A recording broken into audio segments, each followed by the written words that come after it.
kajian kita pada ahad yang lalu, yaitu tentang berkaitan syarat wajib berpuasa. Pertama, Islam. Yang kedua, apa Bu? Masih ingat? Baligh. Orang yang baligh, yang sudah menandakan dia dewasa, itu baligh. Jadi kalau laki-laki dia mengalami yang namanya mimpi, kalau yang perempuan dia mengalami yang pertama kali mendapat haid atau berhalangan. Itu bagi perempuan. Jangan pula dibalik. Jangan dibalik. Perempuan mimpi, laki-laki halangan. Itu memang sudah sudah ditentukan oleh Allah. Memang itulah perempuan sama laki-laki. Nah, kemudian yang ketiga, aqlun, berakal. Orang yang berakal ini tidak harus dewasa. Anak-anak juga bisa berakal.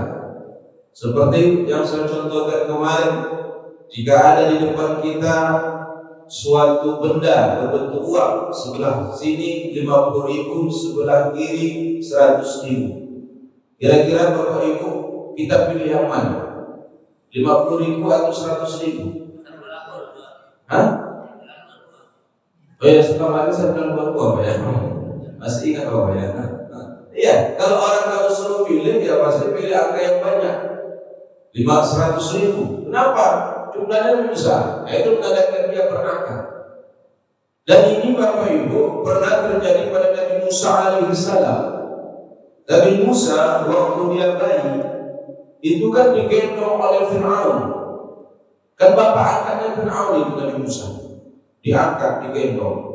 Namanya digendong. Namanya raja Bapak Ibu. Fir'aun itu jenggot itu. Jenggot. Itu jenggotnya dihiasi dengan emas. Tapi berbeda jenggot orang sekarang, memang kuning, cuma ubanan. Ada juga jenggot kuning. Itu mungkin dicat ya, dicat pakai ajar, dia pakai ajar, inai, ya kan? Inai supaya kuning. Ada juga terkadang putih, itu badan.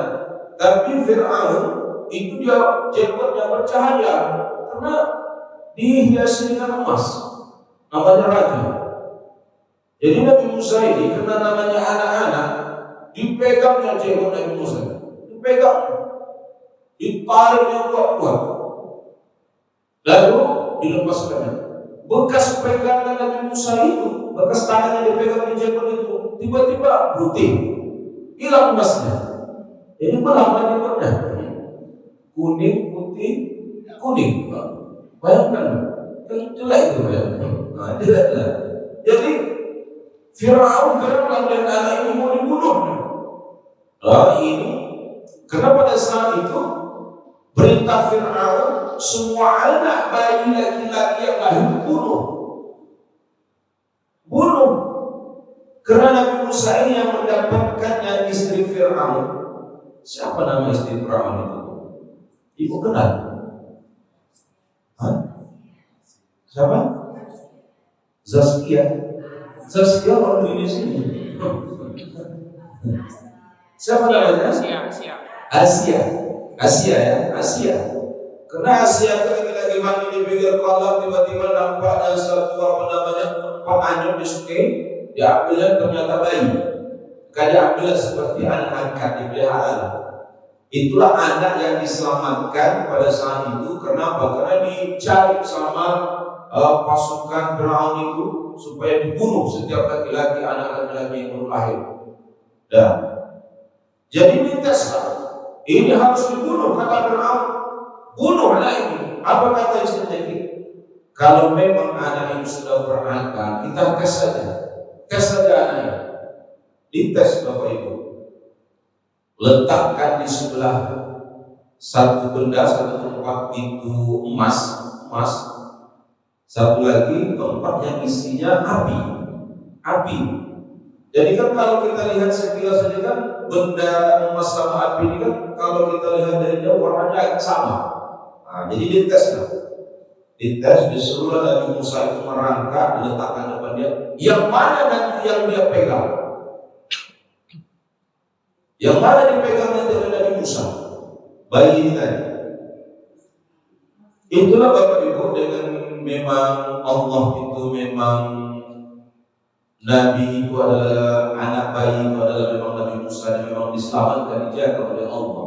Memang untuk pertama itu Bapak Ibu, ketika Nabi Musa itu merangkak mendekati, dia mendekati emas. Ketika dia hendak memegang emas itu, tiba-tiba dia belok, dipegang oleh api. Ya namanya anak-anak Bapak Ibu pegang api yang nangis, menjerit. Nah, disitulah kita tahu bahwa anak ini belum berakal. Jadi tak jadi dibunuh. Nabi Musa ini tak jadi. Akhirnya setelah dia dewasa, ternyata memang betul Nabi ini adalah anak yang melawan Fir'aun sendiri. Itulah Nabi Musa alaihissalam. Itu syarat wajib berpuasa. Nah, kemudian yang keempat, Bapak Ibu, syarat kita berpuasa ini harus sehat jasmani dan rohani. Sehat. Ibu-ibu ada nggak yang kurang sehat? Boleh nggak puasa ini? Ada? Boleh nggak puasa? Tapi jangan pula pulang dari pengajian ini semuanya sakit semua. Kan kalau setelah puasa sakit semua. Kalau kita memang sehat jasmani dan rohani, maka kita wajib puasa. Karena orang-orang yang tak sehat, kalau dia sakit, boleh dia tak berpuasa. Ibu, kenapa tak puasa? Bu, saya sakit. Sakit apa? Sakit hati. Bukan. Gak masuk kategori sakit yang membolehkan kita meninggalkan puasa. Sakit itu Bapak Ibu, tak sakit, tak bisa menahan lapar. Tak bisa menahan lapar, perutnya sakit. Tapi anehnya, penyakit itu ada pas saat puasa saja. Di luar puasa nggak pernah sakit ya. Asal puasa sakit. Ini namanya ilmu mengakali supaya dengan puasa. Kalau ada orang yang kayak gini Bapak Ibu, kayak gini orangnya, asal puasa sakit, ini mengakali kalau belum mati jangan dikubur. Pasti nggak mau. Pasti nggak mau. Ya. Jadi yang keempat syarat orang yang berpuasa itu adalah sehat jasmani dan sehat rohaninya, luar dalam sehat. Jadi wajib. Dan kemudian siapa lagi yang kelima yang syarat wajib berpuasa? Orang yang bermukim, yang tidak musafir. Ini kata Bapak Ibu disebut namanya orang mukim. Orang mukim itu orang yang tidak kemana-mana. Kalau ibu ada hari ini mau berniat, ada niat mau pergi, mau keluar kota, boleh nggak puasa? Kenapa? Karena kita hidup musafir. Boleh. Piginya itu bukan piginya yang pula ke pajak pasar 3 nggak puasa. Jangan ke pajak kampung durian nggak puasa. Pergi ke Medan Mall beli baju nggak puasa. Alasannya apa? Perjalanan. Ada batasnya Bapak Ibu, orang musafir itu bukan sembarangan.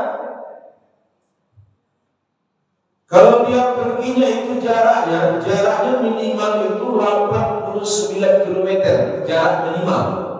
Kalau kita dari rumah keluar, jaraknya itu 89 km minimal ya. Yang kira-kira dari mana itu Pak? Kalau dari Medan, lewat Tebing Pak ya. Tapi Bapak Ibu, kalau kita pergi sekarang ke Tebing, naik kereta berapa jam? Apalagi naik mobil lewat tol ya, berapa jam sampai kita?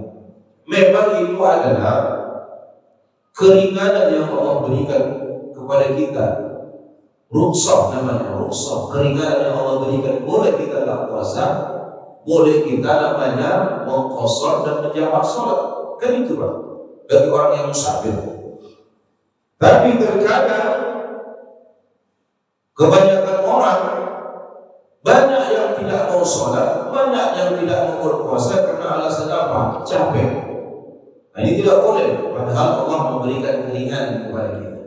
Jadi Bapak Ibu, orang yang musafir ketika dia tidak berpuasa, nanti puasanya itu diganti. Bukan begitu saja, tidak. Selama dia musafir, berapa hari dia musafir, berapa hari dia meninggalkan puasa, nanti setelah Ramadan digantilah puasanya.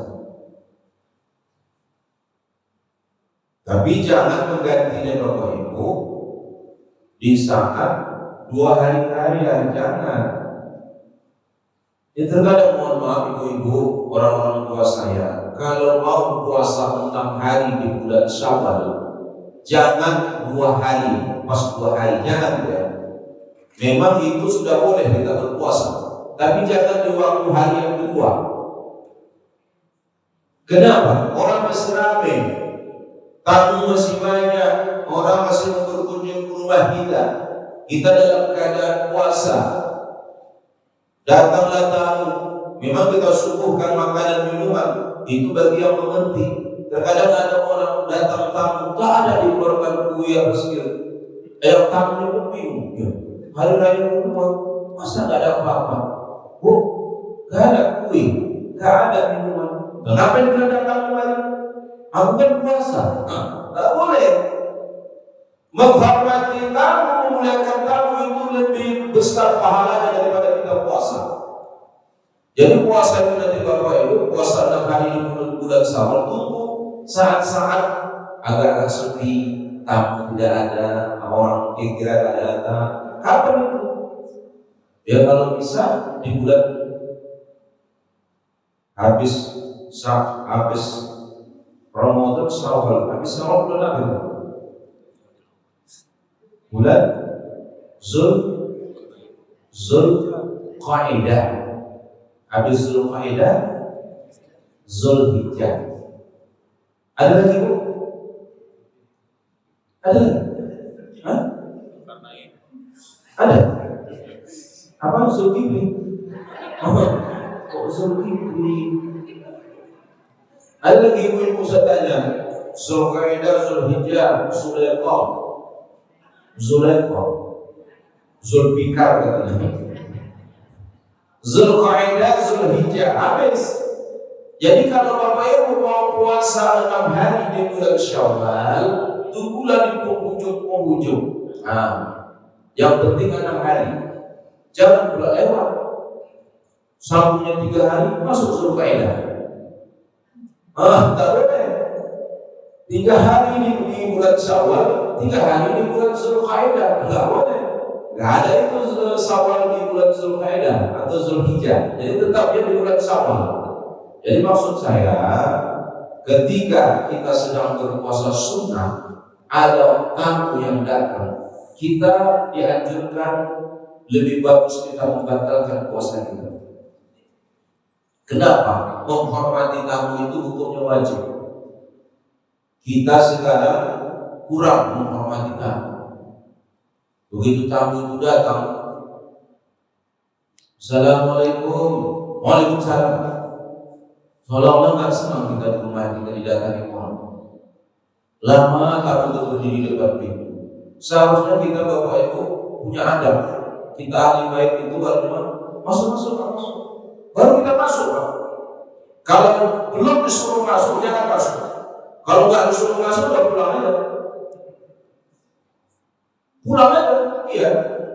Ya kita nggak disuruh masuk sama ahli baik, pulang.